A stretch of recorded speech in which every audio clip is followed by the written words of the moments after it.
Indiana AG sends letter demanding answers from gender care facilities. Indiana GOP Attorney General Todd Rokita on his efforts to demand answers and hold gender care facilities accountable in his state. Several healthcare organizations ordered by a district court to give depositions explaining their guidance on gender transitioning care filed a new emergency motion to delay the order after their first effort was denied. Florida's Agency for Healthcare Administration, AHCA, is being sued by LGBTQ rights groups following an August 2022 rule that banned healthcare providers in the state from billing Medicaid for gender transitioning medical treatments or other gender dysphoria treatments for minors. In response, Florida served third-party subpoenas to the World Professional Association for Transgender Health, OPATH, the American Academy of Pediatrics, AAP, and the Endocrine Society, among more than a dozen other nonprofits, demanding documents detailing the process by which each organization's policy positions on gender-affirming care for the treatment of gender dysphoria were adopted. The state is also seeking substantive materials and opinions that were considered and relied upon or rejected in adopting those policies. Florida bill would restrict gender pronouns in schools, define biological sex as an immutable trait. People gather in support of transgender youth during a rally at the Utah State Capitol January 24, 2023, in Salt Lake City. People gather in support of transgender youth during a rally at the Utah State Capitol January 24, 2023, in Salt Lake City. AP photo/Rick Bomer.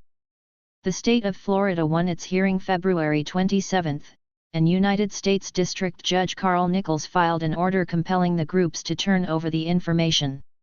He also ordered the OPATH, the AAP, and the Endocrine Society to additionally submit depositions by a single corporate representative of their choosing, detailing how their guidelines on gender-affirming care for the treatment of gender dysphoria were established. The three groups ordered to give depositions responded by filing an emergency motion to stay March 2, which was denied by Judge Nichols. Nichols concluded that the non-party group's First Amendment interests were outweighed by the state's substantial need for the requested discovery, especially given the state's agreement to a protective order and to the redaction of names and other personal identifiers in any documents that are produced or testimony that is obtained. A girl holds the transgender pride flag in Madrid, Spain. A girl holds the transgender pride flag in Madrid, Spain. Luis Soto/SOPA images/light rocket via Getty Images. The group's second emergency motion to stay pending appeal was filed Monday with the deadline to produce the documents and depositions coming this Friday, the same day discovery closes in the underlying litigation, Decker v. Vita, the motion said. Production of this information evidencing each organization's internal deliberative process would squarely infringe appellants' First Amendment rights, the motion filed Monday stated. Transgender rights protest. Transgender rights protest.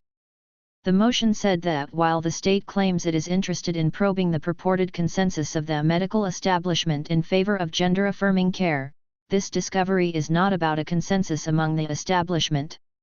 On its face, it is an attempt by the state to litigate and attack the internal deliberative process of individual groups that have developed and advocated for a public policy the state disdains, it said. This discovery tramples on firmly established constitutional principles and, if permitted to go forward, would have immediate and irreparable harmful effects on each group and the public at large. Jessica Kazmer is a digital writer on the politics team for Fox News and Fox Business. Story tips can be sent to jessica.kazmer@fox.com.